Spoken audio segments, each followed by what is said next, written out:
Welcome to this Masterclass Explainer. Today we're embarking on what I like to call the journey of the master scheduler. We are going to talk about how to take the sheer absolute chaos of multi-million-dollar mega projects and transform it into structured, logic-driven success.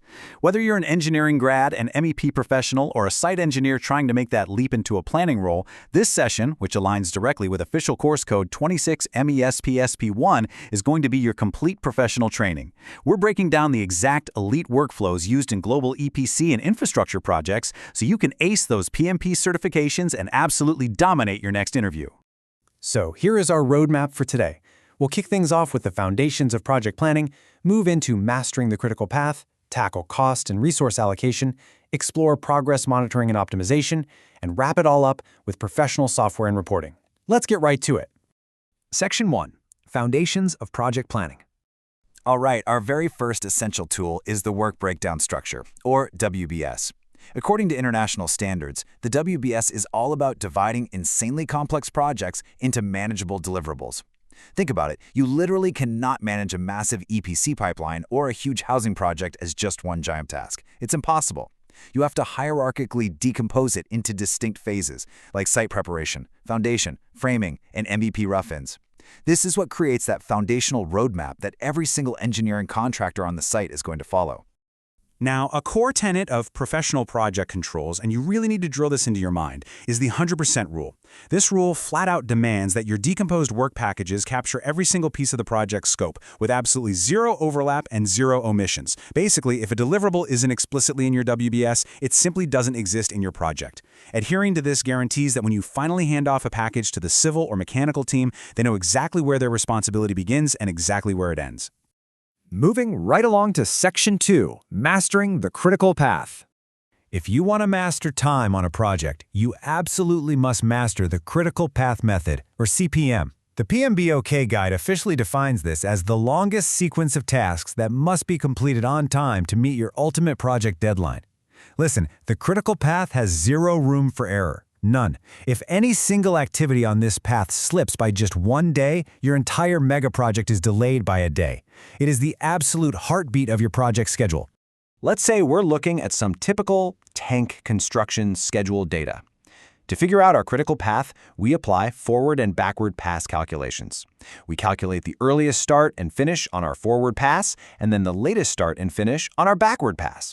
The mathematical difference between those? That's your slack, or your float. In a standard tank project, foundational tasks like design tank and construct foundation will often show zero slack, putting them squarely on the critical path. As a project controls engineer, those are the tasks you have to monitor like a hawk. But to really engineer schedule flexibility, you have to deeply understand the difference between free float and total float. Free float is basically your local maneuvering room. It protects the start of your next specific activity, meaning you can afford a slight delay without messing up the very next crew in line. Total float, on the other hand, protects the entire project deadline. Understanding this distinction is huge because it allows site engineers to juggle multiple demanding subcontractors without accidentally triggering massive contractual delay penalties. All right, on to Section 3, Cost and Resource Allocation. Let's talk about money and manpower. This is where we bring in the Bill of Quantities, or the BOQ. This is an absolutely essential tender document heavily relied upon in the construction and MEP industries. What the BOQ does is take the exact physical quantities from your engineering drawings. We're talking meters of pipe, cubic yards of concrete, tonnage of steel, and it maps them directly back to your work breakdown structure. This step is crucial because it allows you to assign highly accurate, concrete costs to every single work package you've created. Without that rock-solid BOQ mapping, you're going to run into budget discrepancies. Imagine an exact $6,000 cost overrun popping up in an interior wall framing project, simply caused by unanticipated material expenses that nobody forecasted during planning. Now, scale that up. When you're managing multi-million-dollar EPC contracts, a poorly integrated BOQ doesn't just cost thousands. It can literally cost millions and entirely destroy your project baselines. So, to solve those very real physical resource constraints, we start with resource loading.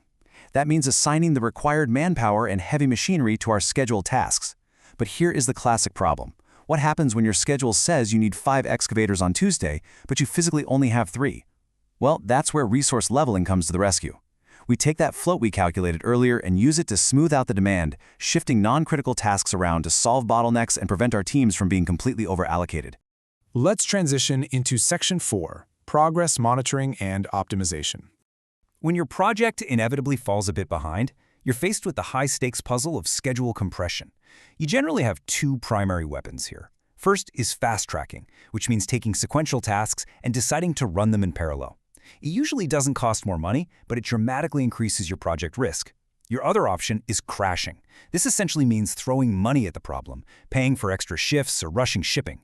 It definitely shortens the duration, but it inflates your costs and frequently lowers the overall quality due to site overcrowding. To navigate all of this safely, we utilize Earned Value Management, or EVM. Guys, this is the absolute gold standard for project controls.